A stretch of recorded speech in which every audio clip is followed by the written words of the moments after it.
one of my coworkers just took his own life literally 3 days ago. What's today? Thursday, May 22nd, 2025. So literally 5 days ago, not even a week ago. I know y'all probably like, what does he know about depression? I'm about to tell y'all my story that started with this blick right here. So we finna take a trip down memory lane. We about to go to the exact spot where my life changed forever. All right, y'all, we back. We at the spot. 2 years ago, y'all, I came to this very spot out here and I was gonna boom myself. I was dead serious. I still got the note and everything. But I'm not telling y'all this because I want some kind of pity party or sympathy. I'm telling y'all this so y'all know that I've been there. I dealt with depression for, I don't know, the majority of my life. It had to been at least 20 plus years. And I just want to share with y'all what worked for me because it may work for somebody else. And I genuinely and wholeheartedly just want to help you out. I'm telling you this stuff because it saved my fucking life. Me trying to end myself was the beginning of the happiest that I've ever been in my life. And that's how I truly found internal peace. And everything turned around and worked out for the better. And it turned me into the man I am today. Which I have to be hands down. I can't, this is without a doubt. I got to be the happiest person I know. I can say that with confidence. Only because I went through all those struggles, those hardships, and all those dark days. And it took that to build me up into the person that I am today. And your story is similar. It gets better, my nigga. Just stay tuned. So, where the fuck do I even start? But let's just say everything was going right. Everything was great. YouTube is my life's work. And honestly, all my younger 20s were put into YouTube. Every day, day in, day out, grinding YouTube, studying YouTube. Everything was YouTube. I finally got to a point where all those years of hard work, dedication, motivation started paying off. Late 2022, everything started falling together. When I finally landed a job that I like, I was making a fuck ton of money. I was making fuck you money at that job. My YouTube started taking off. My TikTok, it had already blown up, but it was doing good too. I just bought a brand new truck. I just met a girl that I like, and this is where I messed up at. I broke my lease on my apartment and I moved in with the girl that I like. But we ain't gonna get into all that, but just stay with me. Basically, I was hitting all these milestones at the end of 2022, and it got to a point where I had a breakout video on YouTube. You feel me? So I had a breakout video on YouTube, but I was working my motherfucking ass off in my goddamn 9 to 5 so hard. I didn't realize I had a breakout YouTube video, and I was like, fuck. It kind of stressed me out because I was like, if I wasn't so tunnel vision on this job, I could have took the YouTube career to the next level. So right then, the only logical thing in my head to do, I was like, I gotta quit this job. I gotta quit this job and I'm gonna force this YouTube thing to work full time. And it was gonna be a sink or swim situation. All my entrepreneurs, all my hustlers, all my real niggas out here, y'all know them do or die situations. That's what separates the men from the boys. Them do or die situations. I put myself in a fucked up position by quitting that good job that I had. And not only did I quit that good job, but I also just moved in with this girl. I don't know if you ever been in a relationship, but if you've been in a relationship with a woman and you run out of money, it's kind of bad. But anyways, I took that leap of faith. I quit my job. It felt like magic. Like the day I quit that job, everything turned around 180 degrees in the opposite direction. All my views dropped.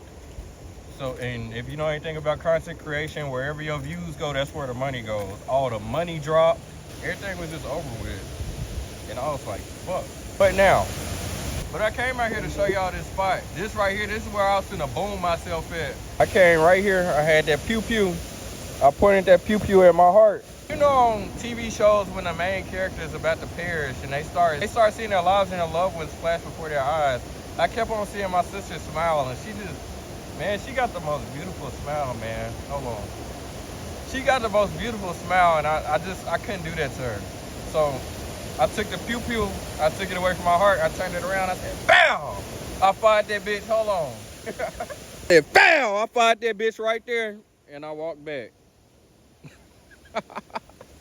Her, my mama, my little brothers, I got a lot of people that look up to me, and that just wouldn't have been fair to them just because I was going through a tough time. Anyways, the situation gets even fucking worse. And y'all bear with me. I'm explaining all this to y'all because this is how I went from being depressed every single day to mastering my peace of mind and like never feeling those feelings, emotions, and never thinking about self-harm ever again.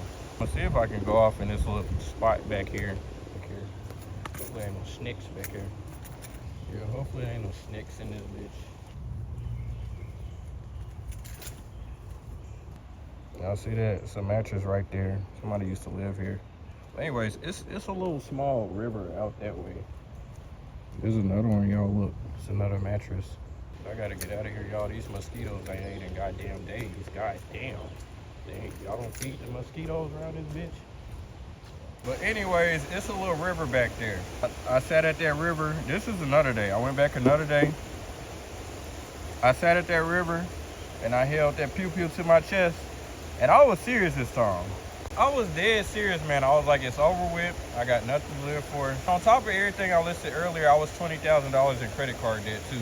So I don't know if you ever been in credit card debt, but it's not fun. But I went out there this time and I was dead serious. I was like, it's over with. I got nothing to live for.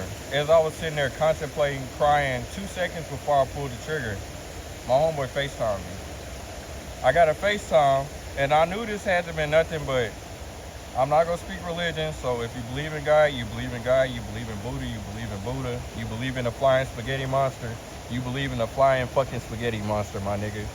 But I knew this had to be God because nobody ever calls me, ever.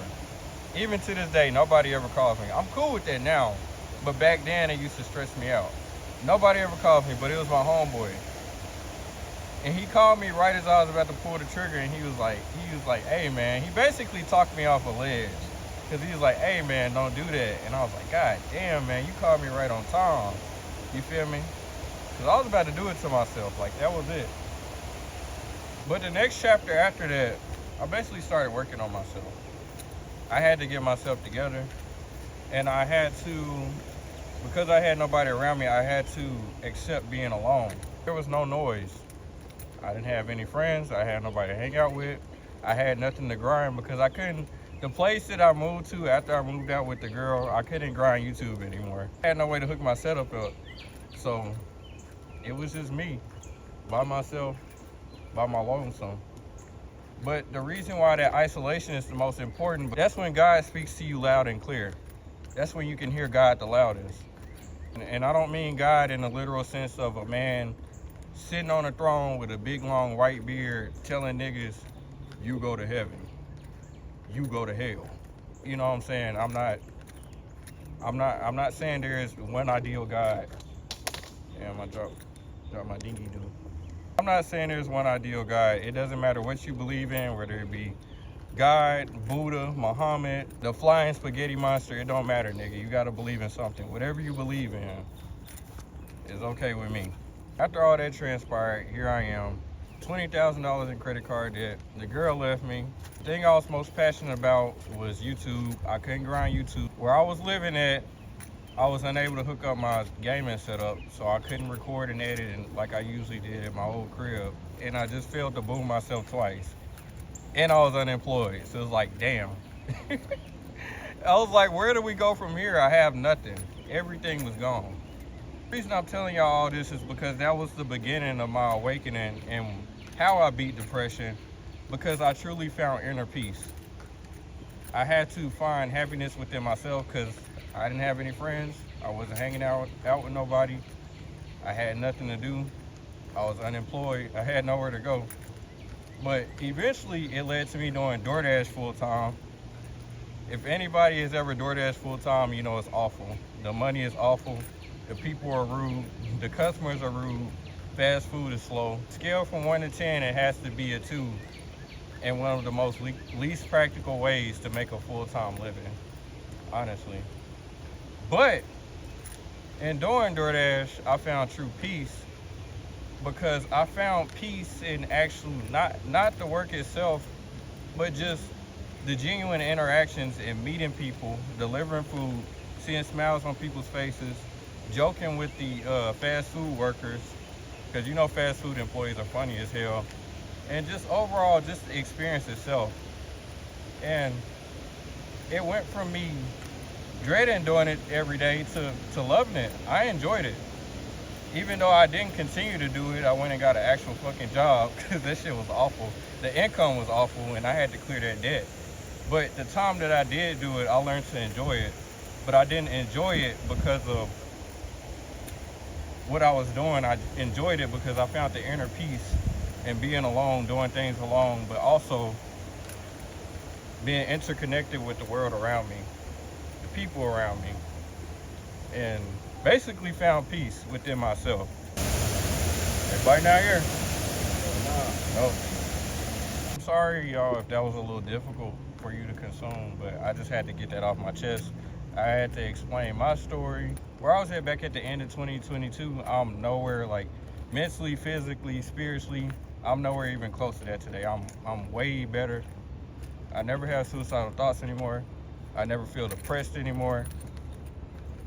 I never think about booming myself anymore. And all that just came from me isolating and experiencing life on my own instead of basing my experiences on the people around me and basically externalizing my happiness and being reliant on people and things and objects to make me happy. I hope this video helps somebody. And this is just me introducing myself to y'all so y'all can get a better understanding of where I'm coming from with all this information. Everything that I'm gonna tell y'all works because it's worked for me and because I learned it from somebody that's in a higher position than I am, which is why I'm sharing it with you. I want you to win your battle with depression too. When I finally beat it, man, it felt like, you ever been stuck on a boss fight on a video game for a long time, like for months, but you finally clear it? That's what it finally, I've been fighting with this shit for years and I finally won last year. So yeah, that's just a little bit about me. Sorry if that was kind of confusing or convoluted, but I'm not really the best at articulating stories, but I had to get that off my chest because I'm hoping to help somebody. A lot of people around me struggle with depression. My younger brother is one of them, and I want to get my message across to him, and this is one of the ways I hope to do it. And also, one of my coworkers just took his own life literally 3 days ago. What's today? It is Tuesday, May 27, 2025, and one of my coworkers just took his own life Thursday, May 22nd, 2025. Literally 5 days ago, not even a week ago.